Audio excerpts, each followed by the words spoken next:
In 1991, an Iraqi army was obliterated on a desert highway as it withdrew into Iraq, targeted by massed artillery and airstrikes from the US and the Allied air forces. Thousands of vehicles were destroyed in an operation that is often condemned. But this attack has its origins in World War II, where the once mighty 7th Army was obliterated as it withdrew through the Falaise Gap. Up to 10,000 German soldiers were killed and a further 50,000 were taken prisoner. By early August 1944, thanks to a fantastic and often underappreciated piece of armoured manoeuvre generalship, the Germans are boxed into an area about 20 miles deep and about 5 miles wide, called the Falaise Pocket.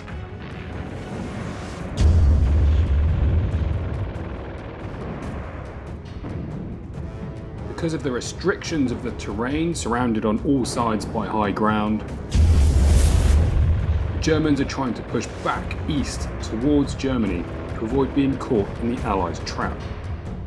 Every day in the bright, sunny weather, forward air controllers and forward observers were directing aircraft and artillery onto the fleeing dust clouds kicked up by the German armour, horses and the troops in full retreat.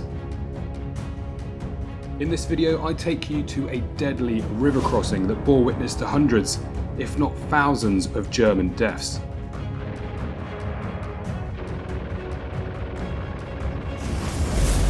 This is the story of the end of the German forces in Normandy. This is the story, the corridor of death.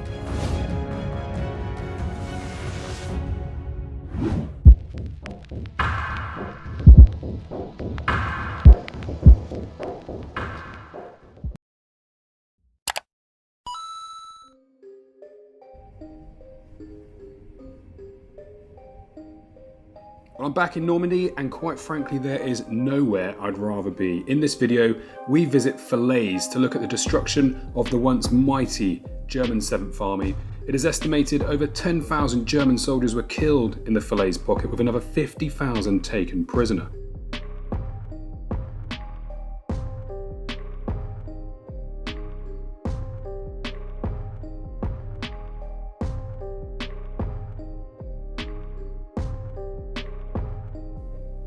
This animated map illustrates perfectly how the Allies outmaneuvered the German forces in Normandy to essentially encircle them.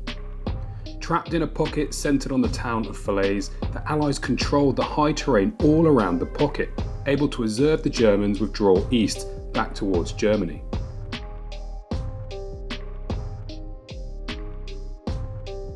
The battlefield that we will visit is seen here, as we follow the route taken by the German forces. The first stop is just outside of Falaise, looking east from the point of view of the Germans. Okay, I'm here in the field south, maybe southeast of the town of Falaise, and I'm looking east. I'm essentially looking from the point of view of the Germans now, and this is the open terrain. If I was a German, I would need to cross to get to safety. All around me are enemy. I'm looking north or northeast. You can see the high terrain here, which is occupied by the Canadians at this point of the Allies, and I can be observed the whole time. So this is a forward observer's dream.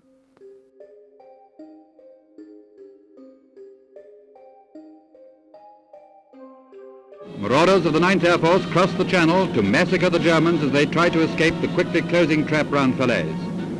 Gunners keep enemy pursuit away till the target is reached, and down go the bombs.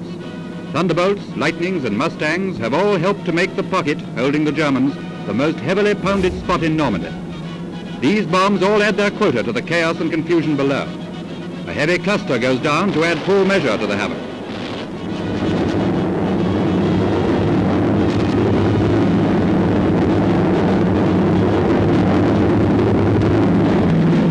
Yes, the Americans and RAF between them have turned the Falaise Gap into the graveyard of the once proud German 7th Army.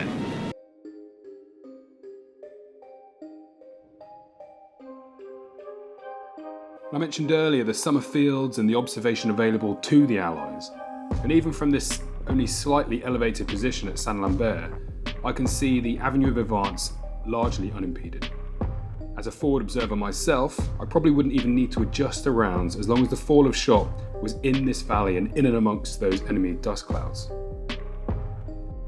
And here is an example of the dust clouds that can be generated by just 2 tanks. Imagine hundreds of tanks moving through this valley.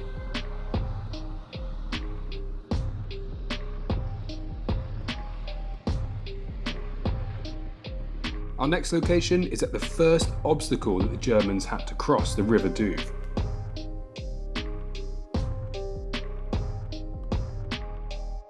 So we started at Falaise, just here, and we've travelled southeast towards Moissy, which is a crossing location on the River Douve. This is the direction the Germans would have taken to get to the crossing site. You can just imagine how many hundreds of thousands of vehicles were making their way here, and they'd be building up in the fields all around the river because they couldn't cross at any one time, and the roads would end up being blocked. So this logjam of targets proved rich pickings for the ground attack aircraft as they unleashed absolute hell onto the ground here.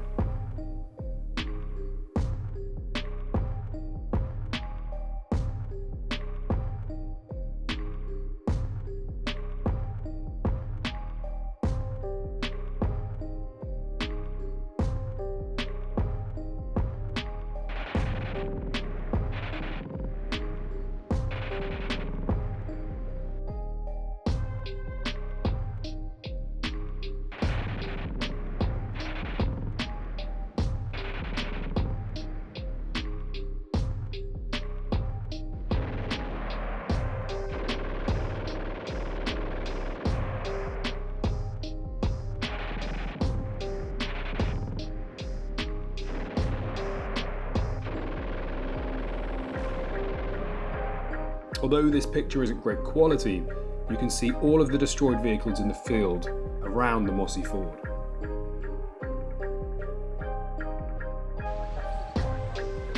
Right, I'm here on a lane on the route towards the ford, and the Germans would have been approaching towards me.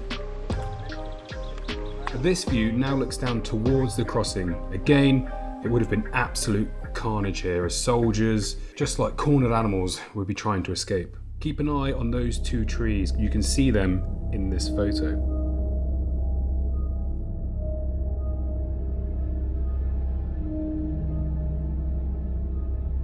And this field is the location where this picture was taken.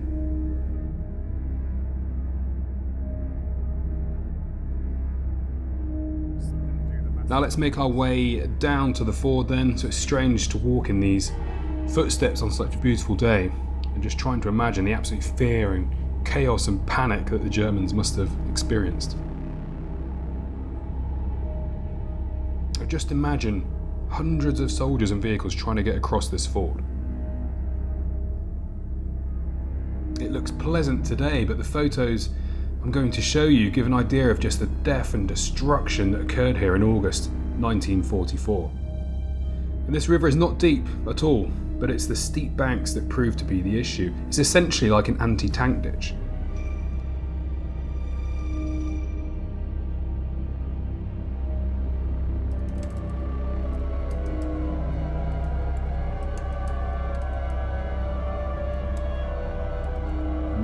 Many people died here, and their artifacts can still be found to this day.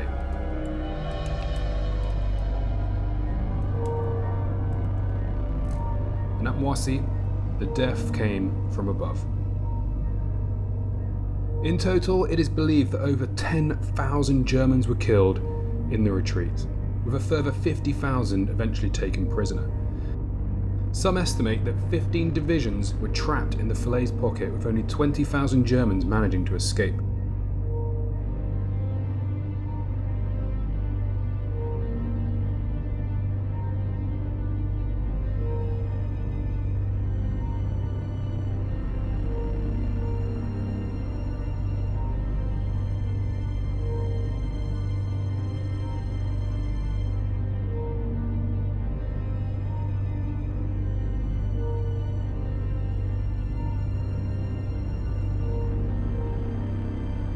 On visiting the battlefield, Eisenhower said it was literally possible to walk for hundreds of yards at a time, stepping on nothing but dead and decaying flesh. Now the final stop of our trip takes us to Mont-Ormel, the high feature overlooking the bottleneck of the Falaise Gap. From here, the Polish, the Free French, and latterly the Canadian forces would battle against ferocious and desperate German forces.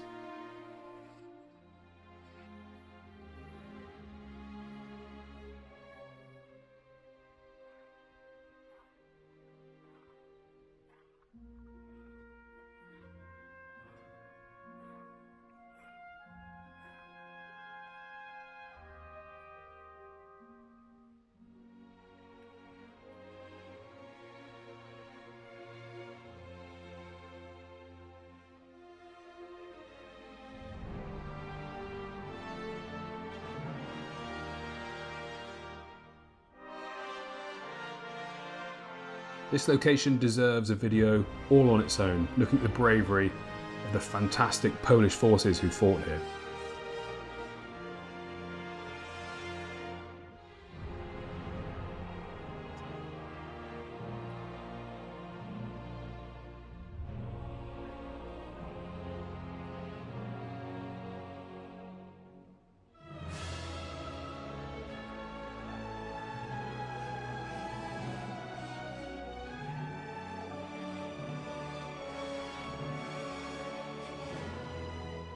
If you enjoyed this short video, please hit the like button, leave me a comment and subscribe to the channel. I use this channel to raise funds for veteran charities, but I need your help in order to do that, guys, to help this channel grow.